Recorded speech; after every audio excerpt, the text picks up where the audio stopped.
Teh, lihat tuh. Gini, kok jalannya sesoloyongan begitu? Oh, mungkin gara-gara sebotol minuman dia jalan sempoyongan. Kok bisa begitu ya? Ya, hobi anak muda sekarang. Yang penting botol katanya. Kira-kira kapan dia minumnya? Kalau lagi kumpul-kumpul, pasti ada botol. Tambah lagi, sebotol lagi. Ini apa enaknya sih? Kok minum sampai berbotol-botol? Pusing. Kenapa? Karena minuman. Salah sendiri.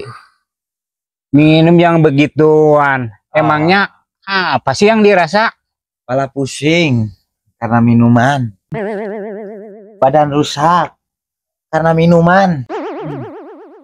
Uang habis karena minuman. Akhirnya sana sini ngutang. Sadarlah para remaja. Bangunlah cita-cita demi kemajuan bangsa.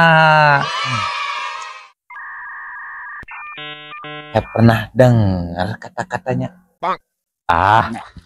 Mungkin itu cuma perasaanmu saja.